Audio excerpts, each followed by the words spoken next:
outra pessoa disse, você não era um dos dele? Não, eu não andava com ele.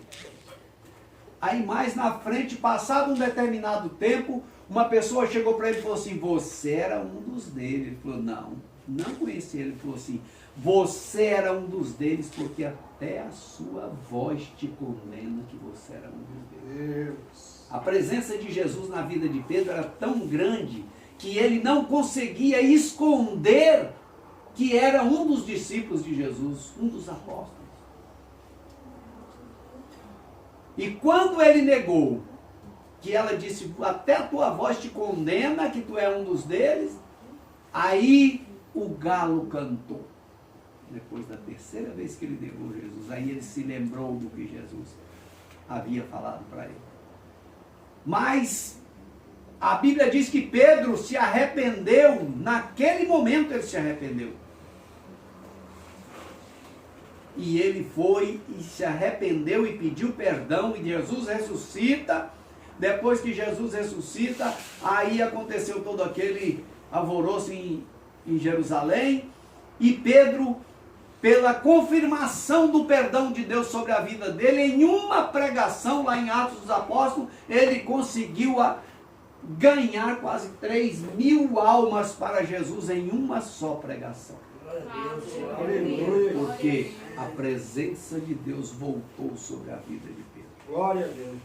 Então, irmãos, é tão bom quando nós sentimos que temos a presença de Deus sobre nossas vidas, sobre nosso lar, sobre nossa esposa, sobre os esposos, sobre os filhos, sobre os netos. A gente anda mais tranquilo, a gente tem mais prazer em ir à igreja, em ir trabalhar.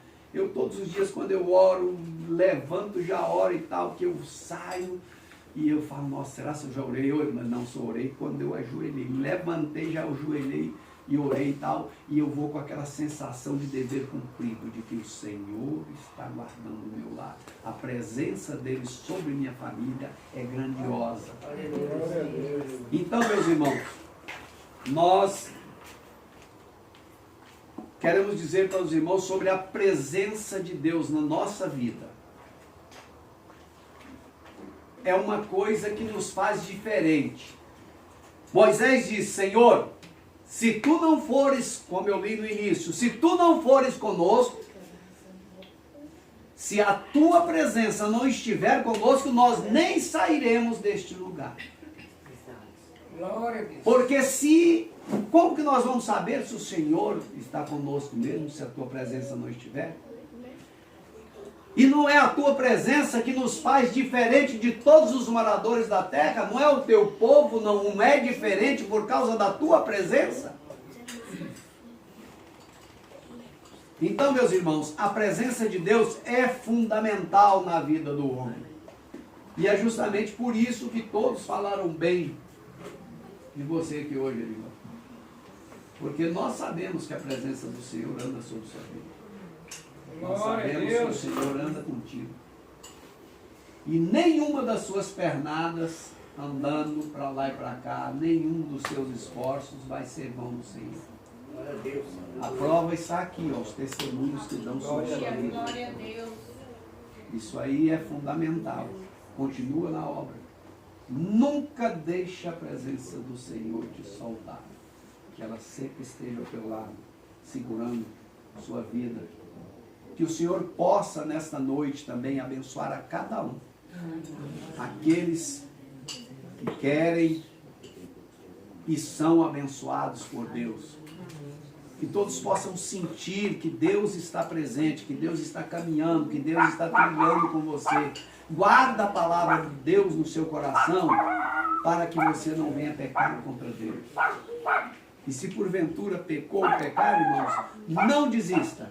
A Bíblia diz que o justo advogado está à direita de Deus para nos julgar e para interceder a Deus por nós e pedir perdão por nossas vidas.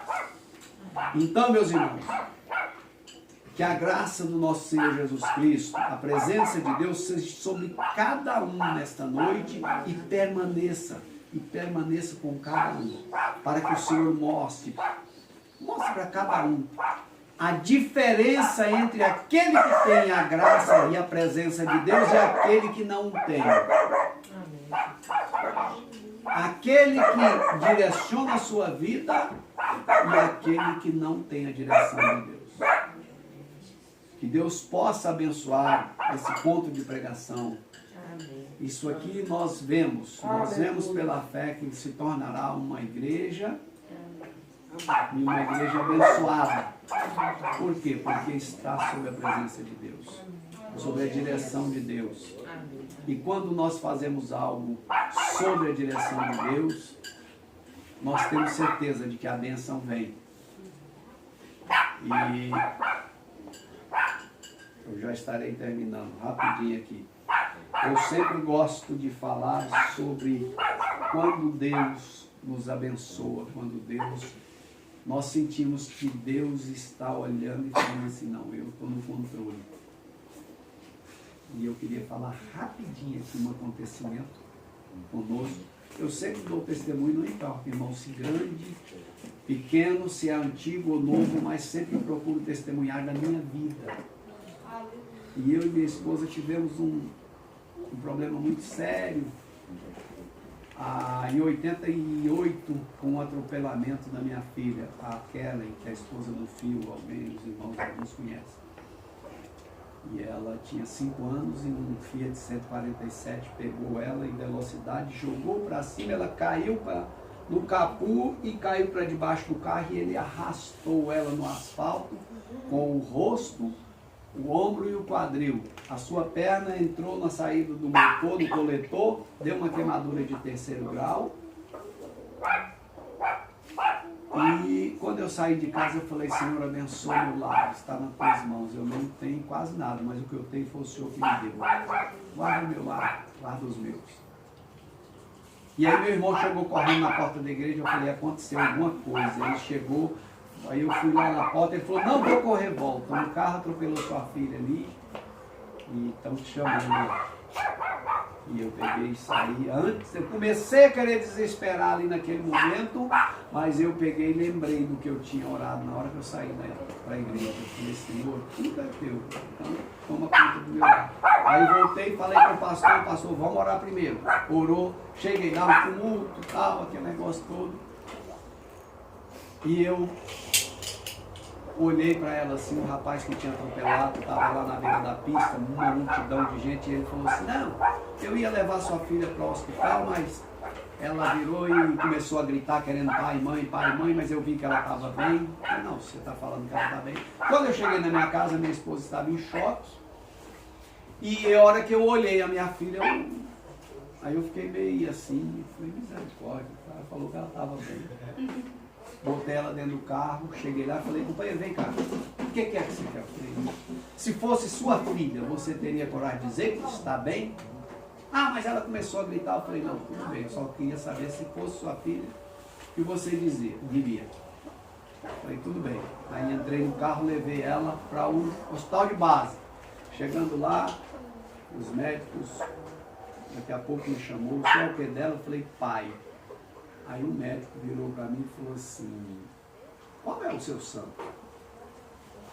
Eu falei assim, vai doutor, santo? Ele falou, santo de devoção.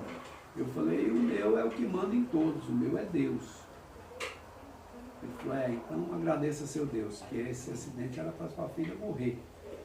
Mas ela não nem deslocar um osso, ela não deslocou. Glória a Deus. Aí eu peguei e falei, mesmo, doutor? Ele falou, só tem uma coisa, ela vai ficar com essa cicatriz no rosto, porque eu arrasto ela no asfalto, ficou um buraco aqui. Ele falou, ela vai ficar com essa queimadura aí o resto da vida, isso aí não sai mais. Eu falei, doutor, mas o Deus que livrou ela da morte, o meu santo, não pode livrar minha filha? Ele falou, você está exigindo demais do seu é mesmo, né? E nós começamos a orar, a Silvana olhava o rosto dela, chorava, a Kelly chorava também, ela era novinha e tal. E eu me lembro, irmãos, o acidente foi no domingo, à tarde. O povo foi na casa da minha mãe querendo saber que hora que ia ser o sepultamento no outro dia. Meu Deus. E aí, quando foi na quinta-feira de manhã, eu me lembro, ela começou a falar, papai, tá doendo demais aqui, tá rasgando aqui. Aí eu olhei, aquela pele grossa assim, começou a enrolar. E aí, quando foi à tarde, a pele caiu. E ficou tipo isso, um filme assim no rosto dela, assim, triscasse qualquer coisa furada. O dia que ela vinha aí no Vale da Canção, em qualquer lugar, vocês olham se tem alguma marca no rosto da minha filha. Nada. Então vale a pena nós servirmos a esse Deus. Vale a pena nós termos a presença dele sobre nossa vida, no nosso caminhar, nas nossas decisões, no nosso plantio, para que possamos colher coisas boas. Se plantamos coisas boas, vamos colher coisas boas. Para que a nossa colheita não venha nos surpreender. Ah, mas eu plantei. Não, nós podemos escolher a semente. Plantamos a semente, escolhe a semente, porque na hora de colher você vai colher o que plantou. E quando temos a presença de Deus na nossa vida, tudo vai bem. E eu fico feliz. A minha palavra não era voltada para o aniversário do Erivan, mas é também. Porque diante do que eu ouvi aqui hoje, nós sabemos que a presença de Deus está sobre a vida dele e sobre a igreja que ele está levando para o céu. Deus abençoe sua vida. Conte sempre com a gente. Eu ganhei a amizade do Erivan com um saco de piqui.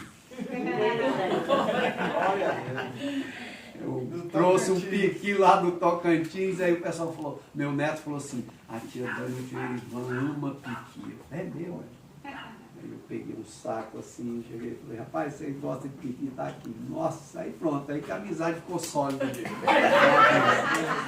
Mas é um homem de Deus e eu amo Deus como amigo, como família. E que Deus abençoe, irmãos, a cada um de vocês, que Deus possa derramar a graça e a bênção dele sobre suas vidas e continue nessa caminhada, nesse foco, junto com ele. O lugar que nós vamos chegar é no céu. É para isso que nós estamos caminhando e lutando. Deus abençoe e muito obrigado pela oportunidade. Glória a Deus.